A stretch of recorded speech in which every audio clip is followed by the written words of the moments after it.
If y'all take a look, you're gonna see that I got this big old animal right here, and he's got a sale barn sticker on his backside.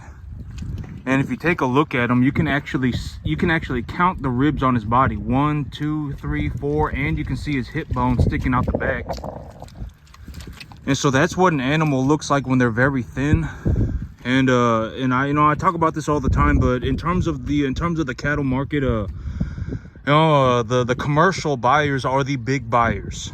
All right, the commercial industry is where the most money is. In terms of just how much money there is in the cattle business, the commercial market has the most money.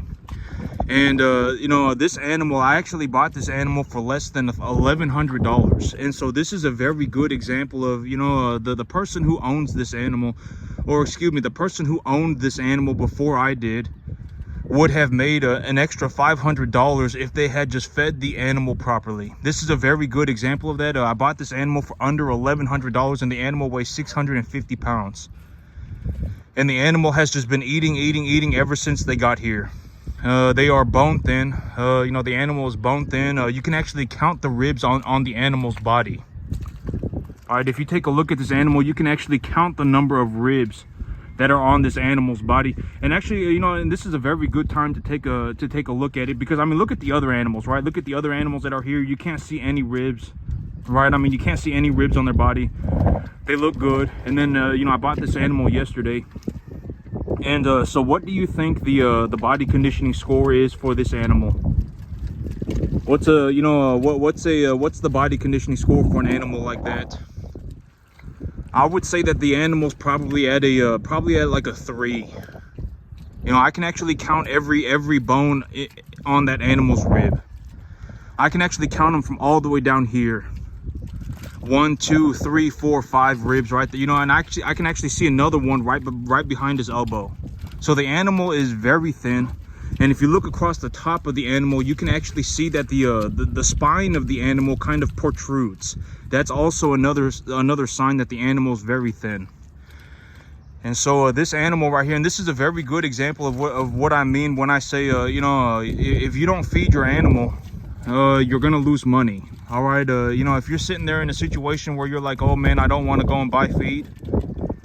I don't want to buy feed because if I buy feed, it's going to cost me money. Well, if your animal does not condition properly, you're going to lose money too.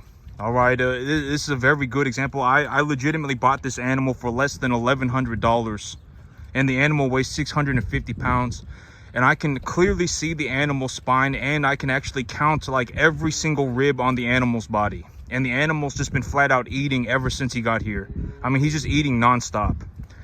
So, I mean, the animal is very thin, and I got a significant discount on this animal because the feed yards, the commercial buyers, they don't want animals like this, right? I mean, an animal like this, I mean, you're gonna have to get them squared away, and the commercial buyers prefer to buy animals that are about at a body conditioning score of 6, somewhere around a 6. If they get too fat, they don't want that either. But, a lot of these commercial buyers, prefer to buy these animals at a conditioning score of about 6 is what I found. That's where I found that I make the most money. All right. And so this is a very good example of what happens when you don't feed your animal. If you're afraid of losing money because, oh my God, it's going to cost me money to feed my animal. If you're worried about that, just understand that you'll actually lose money if you don't feed your animal as well. You will. So just understand that, fundamentally understand that idea. And this is a very good example of that happening. I bought a 650 pound animal for like $1,088. And when I take a look at the animal is bone thin, right? The animal is bone thin, got ribs. I can count like every single one of the animal's ribs. The spine of the animal is protruding out the back of the animal. Right, and but an animal like this, I can get an animal squared squared away probably in 2 months. The thing about me is that I really focus. One of the big things that I do is animal diet. Right, I mean, I put a lot of emphasis on the dietary program for my animals. Right, I do a lot. I do a lot of reading. I do a lot of looking into it. You know, I don't just put these animals on some brush and go on some magical journey, right? I don't do that. I really, you know, dial it in when it comes to the animal feed. Right? That's one of the things that I really pay attention to, right? I pay attention to how, you know, how are my animals conditioning? How much are they gaining? You know, what do I believe the average weight is? Is there a conditioning score increasing? You know, what is their dietary program? I put a lot of time and effort into the dietary program for my animals, right? I do.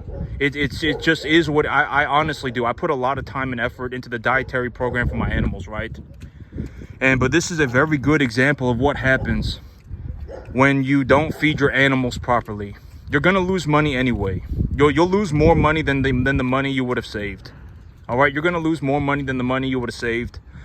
This animal, I mean, in all honesty, if this animal was at a body conditioning score of 6, this animal should weigh about 900 pounds right now.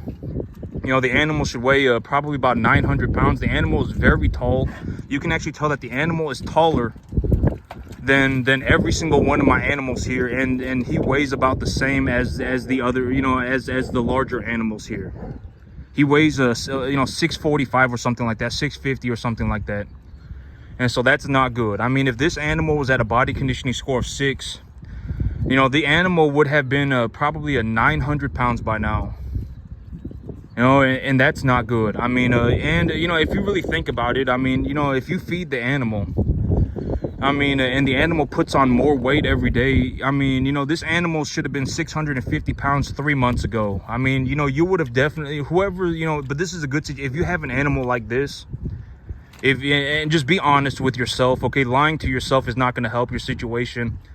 You know, there is, you know, it just is what it is. And I've already talked about conditioning score very thoroughly, right? How do you tell what the conditioning score of the animal is? You just take a look at the animal and see if you can see any ribs. If you can see multiple ribs, the animal's at a conditioning score of 4 or less. All right, if you can't see any ribs at all, the animal's at a conditioning score of 6 or higher. If the animal starts turning almost rectangular, then you're now talking about a 7, about a conditioning score of 7 or higher. All right, but it's really difficult to get an animal to a body conditioning score of 7 before they have maximized their frame size. All right, because it's like, you know, they'll get overweight and then they'll grow, right? And if they grow, their weight will distribute. So, you know, and me, I found that I make the most money when my animals are at a conditioning score of about a 6. That's where I make the most money. You know, in terms of a monetary sense, the commercial market has the most money. All right.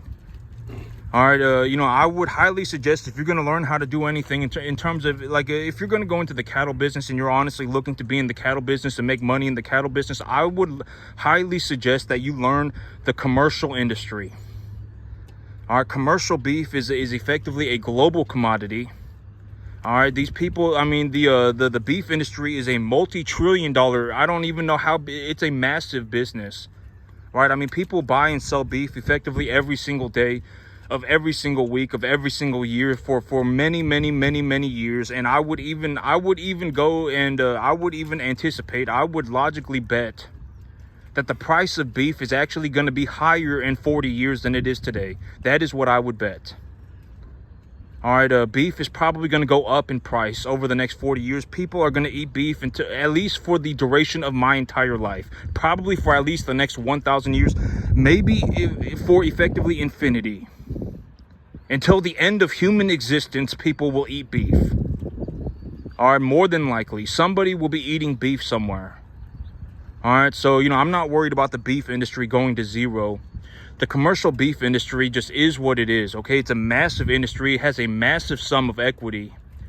All right, it's not a, you know, what I call the moron megazord, right? It's not like 50 idiots running around, you know, oh my God, you know, now there's 50 of us. Now we got, you know, the beef industry is a massive industry.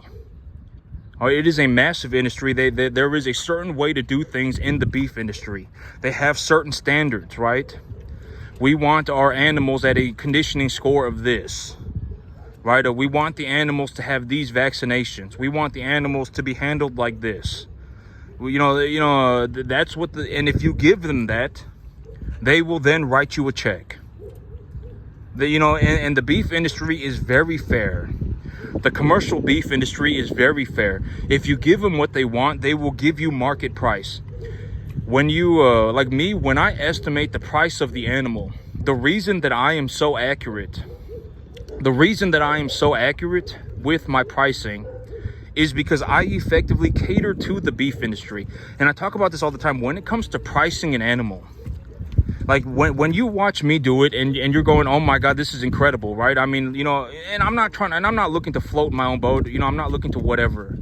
It just is what it is, right? I mean, I've been within whatever 3% accuracy every single time, right? So far, I don't want to give myself bad luck. I don't want to give myself bad juju, but let's just be honest with ourselves, right? I was accurate within a 3% margin every single time, more or less, every single time, right? I was within a 3% margin, right? Maybe 5, let's just say 7% margin. I was 93% accurate. All right, and so I thought I was gonna make $1,600 and I made $1,670. I thought I was gonna make $1,600 and I made $1,530. Right, within a reasonable margin, I am very accurate. And why does that happen? Is because I grade my animals in terms of like what do I believe the animal is worth and how much, and all of that. I grade my animals according to the commercial beef standards.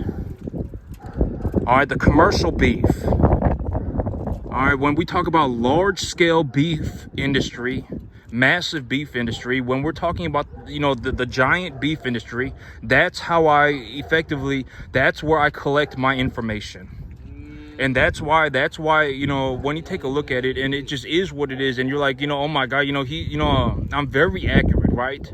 And the reason that I'm accurate is not because I just came up with this stuff on my own. All right, I learned this from effectively being in the commercial beef industry. That's where I learned it. All right, and and the thing is, like, when you take a look, when it comes to like pricing an animal and determining the grade of the animal and the yield of the animal and the cost of an animal, I'm actually I'm good at it, but I'm not anywhere near like the best at it. I'm not. There are people that are significantly better than me at doing that. I'm pretty good at it. I would say maybe I'm in like the top 0.0001%. But I mean, top 0.0001% is not going to get you anywhere in life. Because if you legitimately think about the top 0.0001%, we're talking about like, whatever, 1 in a million. And there's, that means 1 in 100,000. So I would almost guarantee that there are like 35 to 50,000 people on the planet or in the country that are better than me at doing this. And if that's the case, then I can't really make any money doing it. All right, there's not any opportunity for me. All right, if you're in a situation where there are 50,000 people in the country that are just objectively better than you at doing something, you're not going to be able to make any money doing it, not any significant amount of money. That's just how capitalism works. And, I don't know how else to put that. There is no evenly distributing the pie. When we start talking about evenly distributing the pie, we're talking about communism. Communism does not work. All right, effectively, if you're not like somewhere near like the very, very, very top, you're effectively not going to make any money ever. That's how capitalism works. What's fair is fair, and in terms of fairness, the only thing that you can really do in terms of fairness is give everybody the same opportunity. That's all there is to it. You cannot give everybody the same outcome. It's not possible. All right, like if you put me on a field with every single person on the entire country, let's say that, you put me on let's say we took this evenly distributing the pie idea. Let's say we took this evenly distributing the wealth idea. And we talked about it in terms of, oh my God, we should just give everybody in the country a 50-acre field. We should just give everybody a 50-acre field. There's enough land mass in America to do so. And so we're just going to give every single person a 50-acre field.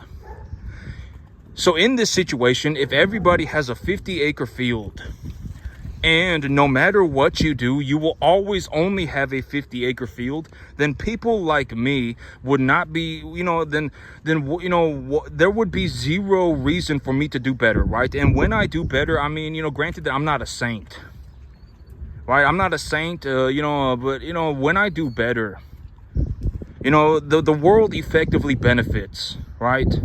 Because I produce more beef. There's more food. And I've always said this in terms of the reality sense of things. You have to think about things in terms of equal opportunity. Does everybody have an equal opportunity? Yes, everybody does have an equal opportunity. In America, everybody has equal opportunities. If you legitimately think you're dealing with an idiot, just leave them for dead. All right, go and do what it is that you need to do. Don't even worry about it. All right, whatever, right? Go make a large amount of money and sue me. Have fun. All right, because at the end of the day, it's like everybody does have, and I've always said this, like, if you legitimately think that it is unfair for me to do this, oh my God, it's unfair. This guy makes so much more money than everybody else. It's not fair. We should think about evenly distributing the pie. He should be required to help people, right? If that's how you think, you're legitimately a moron. First of all, you're an idiot. And the sooner that you realize that you're an idiot, the better your life will become. I objectively, that is the truth. If that is legitimately how you think, that is very bad. Oh my God, this guy makes so much more money than everybody. He should be required to help people. Oh my God, this guy makes so much more money than everybody. It's unfair. Right? If that is legitimately how you think, you are legitimately an idiot. You're not dumb, you're legitimately an idiot. You're a moron. And the sooner that you realize that you are a moron, the better your life will become. Hopefully you don't end up dying that way.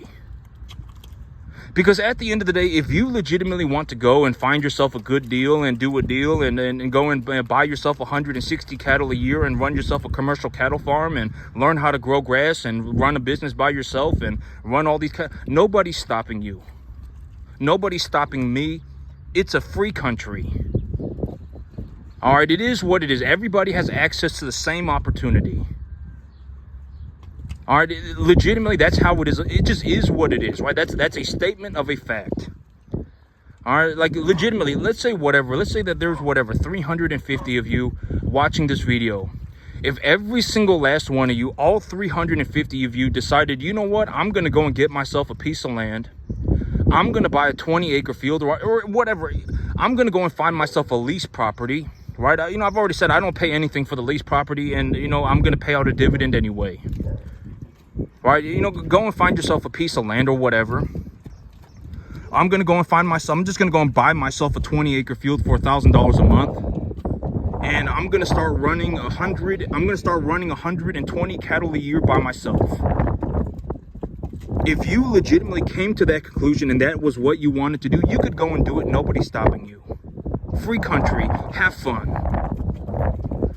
All right? Legitimately, nobody's. At the end of the day, everybody has access to the same opportunity. Everybody does. It doesn't matter what. If you if let's say that there's 350 of you watching this, and all 350 of you have decided that, you know what, I just want to go and start myself a cattle farm. I'm going to go and buy myself a 20-acre field. Then you can go and do it. Nobody's stopping you. It's a free country. Have fun. That's what I mean by equal opportunity.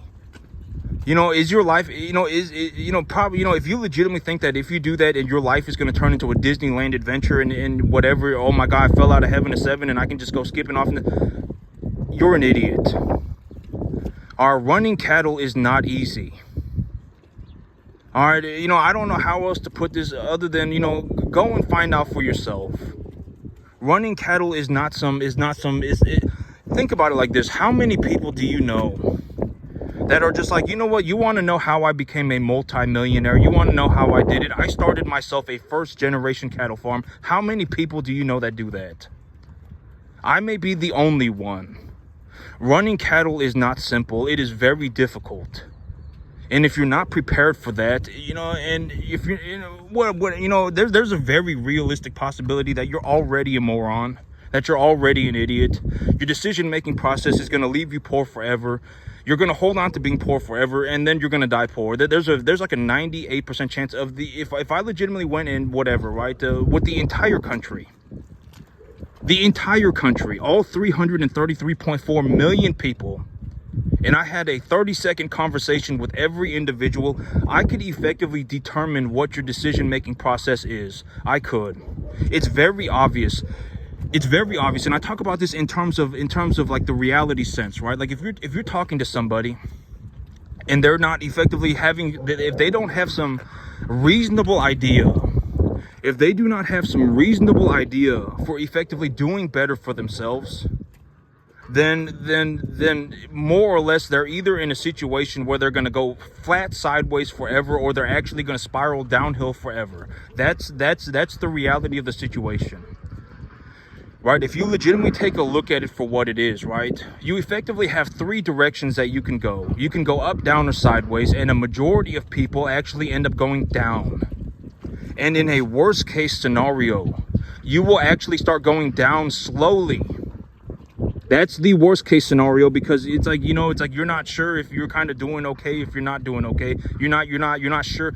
But and then you even worse, and then you start lying to yourself. Oh, well, I think I'm doing good. I think I'm doing okay. But in all actually, you're sliding downhill very slowly. That's the worst case scenario. Right? Because then one day you'll wake up, you'll be 80, you'll have nothing. You'll wake up, you'll be 70, you'll have nothing. Your whole life would have slipped you by, and then congratulations.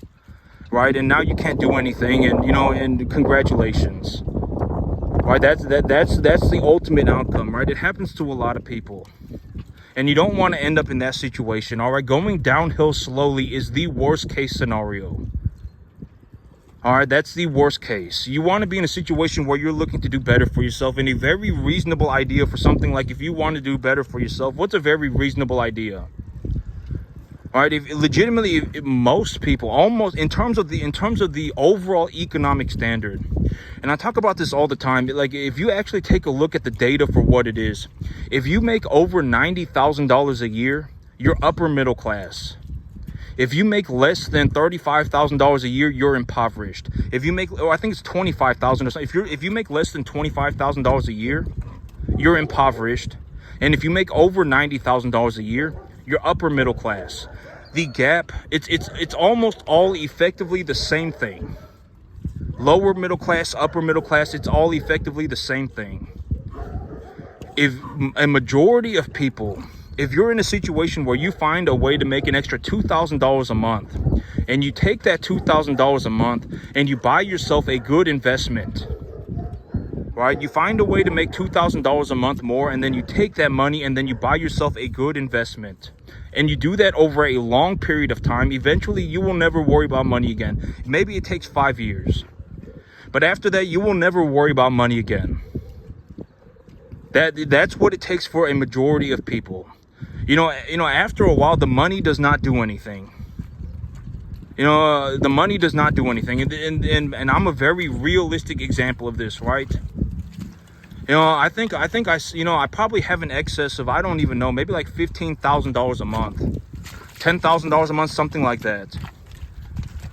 I don't have any sort of like oh my God, I wish I could go and buy this, and I wish I don't feel that at all. After a while, the money does not do anything. What do I do with my money? Well, I grow my business, right? That's one thing that I can do with my money. But in terms of an overall living standard, in terms of like having an overall living standard, having more money after a certain point does not increase your standard of living. It doesn't. It honestly doesn't. I don't know how else to put that. I would say, and because my whole thing about this is like, as long, because who knows, right? Good and bad, who knows? I mean, I leave judgment for God. At the end of the day, the only thing that I can really do is be honest, right? At the end of the day, the only thing that I can really do is be honest. And I would say that, I would say that I probably have, let's just lowball it, and let's say $8,000 a month left over. Legitimately, that's how much money I have left over cash every month. Like if I legitimately just ran my business and, you know, and I just sat here, you know, maybe I have $8,000 left after I've paid for everything. $10,000, something like that. You know, and in all honesty, it might even be closer to $15,000-$20,000 a month left over. It might be, but let's just lowball it and say, let's just say 10. Right, and you know, if I legitimately, you know, and that's after I've paid for everything. I have this money left over. All right, and I've, you know, and I'm just being honest about it. I'm not bragging about it. I'm just saying that's how it turns out when you make a drastic sum of money. Not even a drastic sum of money. Once you hit about $15,000 a month, the money does not do anything. You can legitimately buy anything. You know, if you want to go and buy yourself whatever, you can buy it. It doesn't matter. I mean, granted that you have a reasonable idea for how you're going to do it, you can buy anything. Effectively anything, short of like drugs, alcohol, gambling, private jets, short of anything like that, you can effectively buy anything. Effectively anything. You want to go and buy yourself $1 million house? Have fun. Right, buy a $500,000 house, pay it off. I mean, it'll only take you, you know, 3 or 4 years, and then sell the thing, and then roll the equity over. Right, very easy. Now you got very easy. After about, you know, and I'm talking about $15,000 a month of take-home pay, not $15,000 a month bring, you know, and then you pay tax. I'm talking about $15,000 a month of take-home pay. If you bring home $15,000 a month, after that, there's nothing really that the money even does. You know, and I'm just going to use my situation as a honest example. I would say that when I take a look at it, I mean, I have somewhere between, I'm a lowball it and say 10 grand. I have 10 grand left over every single month after I've paid for everything. After I've paid for everything, I have 10 grand left over. What am I going to do with the money? Well, I'm going to grow my business. All right, that's honestly what I'm going to do with the money. You know, I'm not going to go and buy myself a Lamborghini. I'm not going to go and buy myself I'm going to grow my business. That's what I'm going to do, right? You know, it's like, realistically, I could even buy myself 4 Lamborghinis. It wouldn't matter. All right, and I talked about this in terms of cars. If you legitimately think that a car is a sign of wealth, you're probably poor. Even Lamborghinis are very cheap. Lamborghinis are very cheap. Vehicles are very cheap. All right, you should not be buying vehicles as if you shouldn't, you know, vehicles are not a sign of wealth. All right, if you legitimately, you know, in terms of wealth, I mean, you know, we got to talk about better assets. Vehicles are horrible assets. They're horrible assets, you know, they're not horrible assets, but they're not good assets. They're not a sign of wealth. They're not. All right, and if you legitimately think that a vehicle is a sign of wealth, you're probably poor. All right, it doesn't matter what your vehicle is. Oh my God, you know, I got this nice, whatever. I got a nice truck with nice, you know, it's still, you know, vehicles are not a sign of wealth. Okay, vehicles are cheap. Lamborghinis are cheap. All right, it doesn't matter what the vehicle is, it's cheap.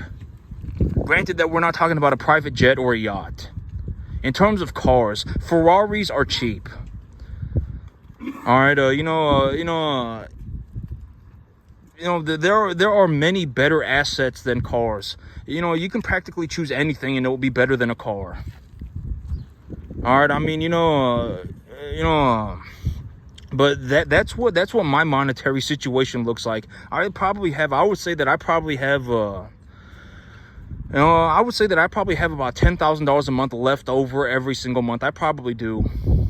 You know, I would say that might even be a low estimate. It might be closer to 15, 20 grand. But when you get to a situation where you start bringing home $15,000 a month and you're not an idiot, I mean, I've always said that that's very important. You have to not be an idiot. If you're an idiot, you can even lose $10 billion. It doesn't matter. All right, it doesn't matter the amount of money that we're talking about. If you're an idiot, you'll lose all of it. It doesn't matter. All right, it doesn't matter. You'll lose all of it. It doesn't matter. I mean, you know, you'll bankrupt every single dollar that you touch. It doesn't matter how many dollars you have. It doesn't matter how few dollars you have. And a very, you know, and me, you know, for me to run my business, even when I double the size of my herd because of the increase in efficiency, et cetera, my business costs me about $2,000 a month. All right, my business costs me about $2,000 a month. And you know, and I do very well for myself. Very well for myself. I mean, I'll probably end up making closer to, you know, I'm actually gonna double. Okay, here's another way to look at it. I'm not even gonna be using any leverage. I'm gonna use zero leverage, and I will still double the size of my business within the next 3 months.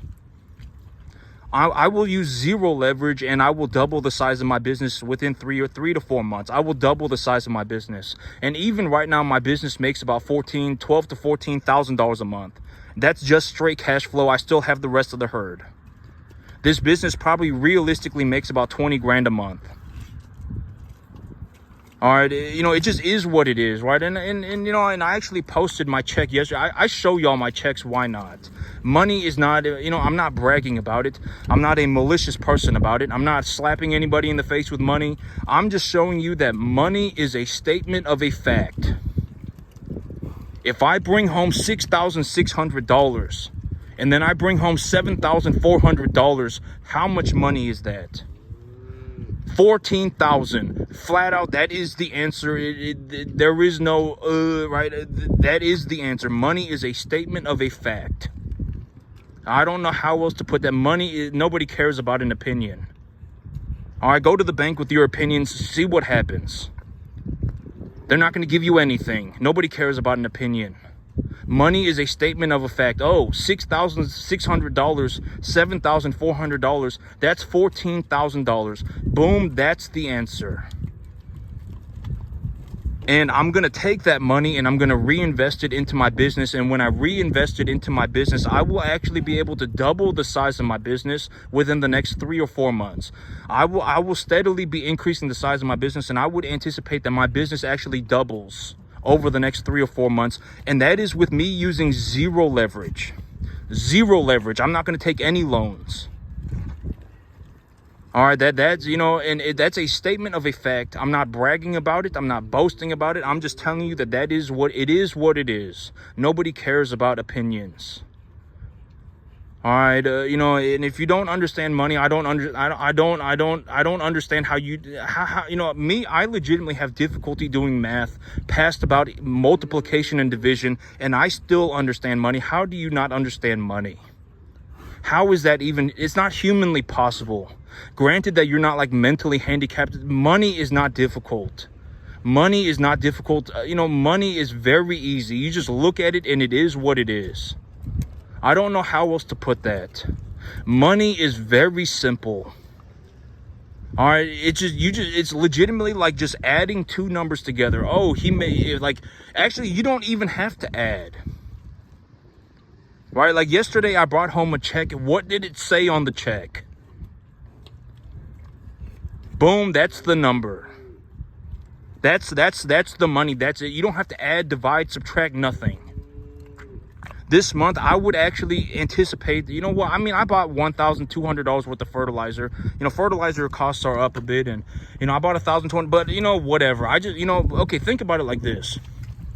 So I made $14,000. You know, I would anticipate that I'm going to end the month making about $14,000. $12,000 to $14,000, and I spent $1,200. In this situation, what does the money look like? Determine it. I mean, it's not difficult, right? It's very simple. So I made let's just say I made, you know, whatever, 12 to 14,000, and I spent 1,200. I spent 1,500. I'm gonna go and buy a bottle of antibiotics. I spent $1,500. Then how much money did I make? It's not difficult. It's very simple. All right, oh, well, you know, you made about 12, 13 grand, something, you know, you probably made about $11,000, $12,000, right? Very simple. Not complicated. Money is not difficult. Money is just like a statement of a fact. You don't even have to, granted that you know how to you don't even have to know how to multiply. If you know how to add and subtract, even if you cannot add and subtract, if you have a calculator on your phone, you can just type the numbers in on your phone, or just, ask Siri. Hey Siri, what is 6,600 plus 7,400? Boom, Siri will give you an answer. Take that number and subtract the expenses. What is that number? What is 14,000 minus 1,500? It is 12,500. Then that is how much money that you made. Congratulations, that's it. Don't make it any more complicated than that. Money is very simple. You have your revenue and then you have your expenses, and that's it. That's it. Legitimately, that is it. That's it. 100. Granted that you're not using leverage. If you're using leverage, it becomes a little bit more complicated. But money is very simple. Okay, money is very simple. Don't overcomplicate it. There's no reason to overcomplicate it. Money is not a statement. It's not an opinion. It just is what it is. It's very easy. If you bring home a check for $14,000 and then you spent $1,500 on your business that month, then how much money did your business make that month? $12,500. That's it. Did I liquidate all of my animals to make that money? No, I did not. How many animals? But if we're going to start talking about the appraisal values of different assets, that's a little bit more complicated. And if you want to understand what the appraisal value for certain assets are, and et cetera, I mean, go to the sale barn and just watch. Go to the sale barn and see what the people are paying for what different animals, and et cetera. Learning how to appraise cattle is a little bit more difficult. Just understand that the cattle, when it comes to appraising cattle, the commercial beef industry does it the best. The commercial beef industry does it the best. All right, they're very good at it. There are people in the sale barn that are legitimately exponentially better than me at it. I may be good at it, but I'm not like one of the best in the world at it. When it comes to appraising cattle values, I'm pretty good at it. I'm probably a 93, 98% accurate, 97% accurate. But there are people that will legitimately tell you the yield grade. They will tell you they can effectively tell you everything by just looking at the animal. They can tell you, oh, this animal I would pay a little bit more. This animal I would pay a little bit less, and they can do that. They can legitimately do that. They are better than me at it. All right, but in terms of appraising the value of cattle, the commercial beef industry does it the best. All right, and money is not an opinion. It's a statement of a fact, and money is very simple. It's not complicated. Don't overcomplicate it. Nobody cares about your opinions, or in opinion in general, nobody cares. Money is not difficult. You take a look at it and boom, there it is. And in terms of in terms of money, if you're having difficulty understanding money and, what am I doing? And, et cetera, I will not be using any leverage at all. I will use zero leverage. And I will still double the size of my business within the next 3 to 4 months with zero leverage, zero debt. I will use zero debt and I will double the size of my business. I've got a good deal on a piece of land, and et cetera. I will be able to double the size of my business. That's another way to look at how much money my business generates. I will be able to double the size of my business within the next 3 or 4 months.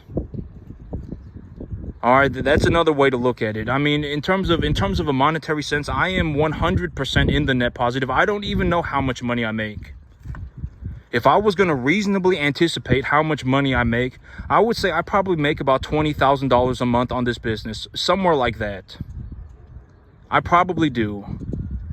And, but at the end of the day, doubling my income is not really going to do anything for me. But I mean, at the end of the day, I'm going to do it because, I've got to, I don't want to sit around with, right? I don't want to do that. Right? I mean, I'm going to do better for myself. I'm looking to grow my business. I'm looking to do better for myself. I'm not going to sell my soul to the devil or anything like that. I'm looking to do, I run beef cattle. At the end of the day, it just is what it is, right?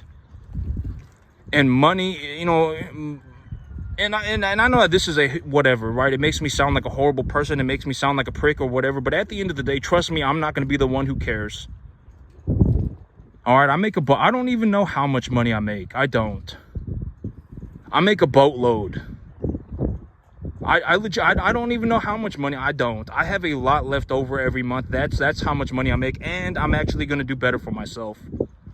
I'm actually expanding the size of my business. I would reasonably anticipate that I double the size of my business within the next 4 months. All right, you know, that's how much money I make. I don't even know. And I'm actually doing better for myself. All right, and I'm giving you a very reasonable opportunity to take a look at something, because why not? Why not? I mean, you know, there are so many people failing all over the place. Why not, you know, why not give my perspective? Trust me, I'm not going to, you know, at the end of the day, if it comes down to it, I will legitimately, I don't care.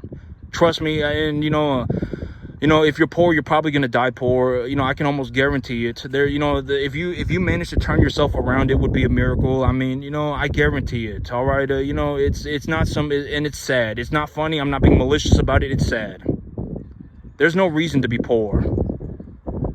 All right. Legitimately zero reason to be poor. Why would you choose to be poor? Most people don't choose to be poor. Most people are ingrained into being poor. And if you snapped out of it, it would be a miracle. You know, a lot of times it's like your decision-making process has led you to be poor. Most people do not choose to be poor. There are people who choose to be poor, and that's a worst-case scenario. But most people do not choose to be poor. Most people end up poor, and you need to understand that. All right, if you know, they would not be poor if they had it, if it was their choice. There are people who choose to be poor. There are, right? I mean, there legitimately are, you know, welfare, and there are people who choose to be poor. Right, but you know, but there are a lot of people who don't choose to be poor. They end up poor because of the decision-making process. All right, being poor is ingrained into their life. You know, and you know, I don't encourage anybody to be poor. All right, how do you not end up poor? Right, collect good assets, do better for yourself, have reasonable ideas for what you're gonna do. Don't sell your soul to the devil, and you know, and just keep your peace with God, and then just go and do it. Right, that's how you do it. That's how I did it. You know, I would reasonably anticipate that I actually double the size of my business within the next 3 or 4 months, and I'm not going to be using any debt. All right, when I leverage, I will actually increase the amount of money that I make. All right, you know, I would reasonably anticipate that I double the size of my business within the next 3 or 4 months. I already make enough money to do effectively anything on the entire planet. I could probably go and buy myself 4 Lamborghinis right now if I felt like it, and it wouldn't even matter. All right, you know, after a certain point, the money doesn't do anything. All right, you know, I don't worry about, legitimately, this is, you know, there is 0% of me that is worried about money. Legitimately 0%. I'm not worried about money at all. Not even the slightest sliver of my soul is worried about money. All right, you know, because, you know, it doesn't matter to me. At the end of the day, if it came down to it, I would just go, I could redo all of this in 3 seconds. It doesn't matter, right?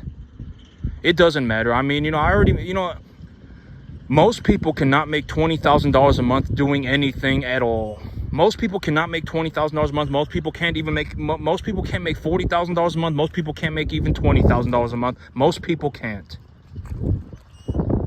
And I managed to make myself about $20,000 a month running commercial cattle on a 10.5 acre field. Most people can't make $20,000 a month at all. All right, at all. Legitimately not at all. It doesn't matter what they do. They could become whatever, and they cannot make $20,000 a month. And money is not an opinion. All right, you know, you don't like it, you can sue me. Have fun with that. All right, you know, have fun dying poor. All right, you know, you know, your life is not going to turn into an adventure if you hold on to being poor. Legitimately, your life is not going to turn into some Disneyland trip. You're not going to end up being a good person because you're poor. Your life is not going to turn into some magical adventure because you're poor. There is no reason to be poor. 0 reason. Why would you choose to be poor? All right, why? There is no reason. All right, and how do you get out of being poor, right? Come up with a reasonable idea for how you're going to do better for yourself. All right, come up with a reasonable idea, stick to it no matter what. Nobody cares about your dreams. Nobody cares about your opinions. Think about it, right? And go and do it. Oh, well, if I bought this asset, if I found a way to make myself an extra $2,000 a month and I purchased this asset with that money, instead of doing some ridiculous thing with it, I just purchased myself this asset and I continued to purchase this asset every month for the next, for infinity. Eventually, if that asset is producing a positive return and appreciating, the amount of return that the asset is producing will actually be more than the amount of money that you're putting into it every month. That's what ultimately happens.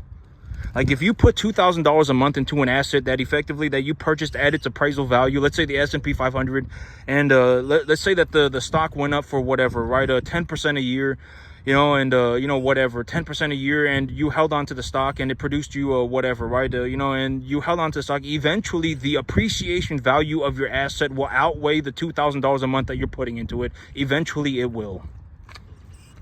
All right, ultimately, that's what's going to end up happening.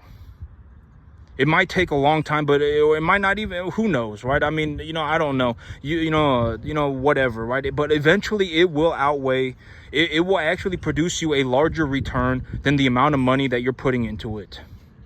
That's what's going to happen, all right? I mean, think about it. Like if you put $2,000 a month into the S&P 500, and let's say that you have $250,000 worth of the S&P 500 now, you have $250,000 worth of the S&P 500, and you're putting $2,000 a month into it, and the thing is going up by 10%, then the stock is making you $25,000 a year, and you're only putting $24,000 into it, right? And how long would that take? I don't know, maybe 5, 6, 7, 4 or 5 years.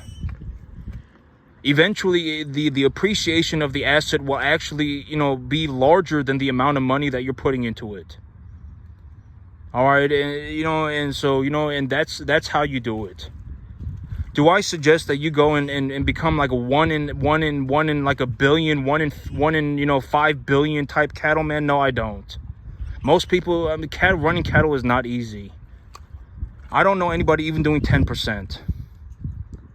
All right, I would not, unless you're, but if you're legitimately committed to the idea of becoming a cattleman, and, it's like if I had a 30-second conversation with you, I would actually know.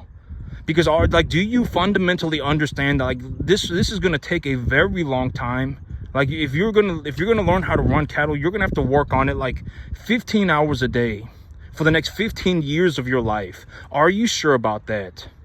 Is that legitimately what I'm looking at? Right, I talk about this all the time. When am I going to retire? The day that I drop dead, that's when I'm going to retire. You're legitimately going to have to be in the same situation too. You're going to have to legitimately be in a situation where it's and you've actually come to the conclusion that you're probably not going to get paid for the first 12, 15 years. You might not get paid anything.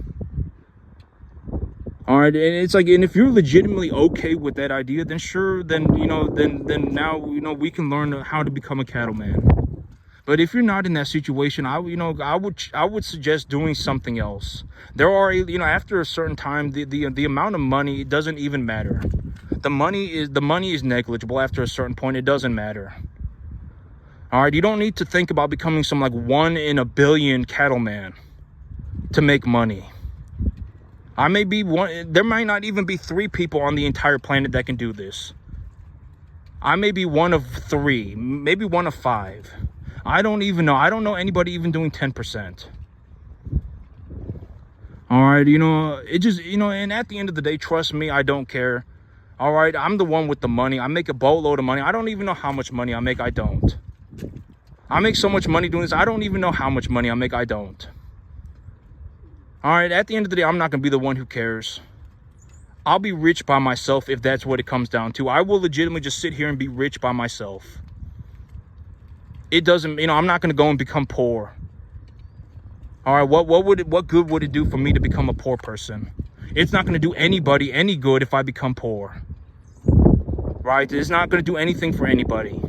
Why would I go and turn myself into a poor person? I will legitimately just leave everybody for dead and go and be rich by myself if that's what it comes down to.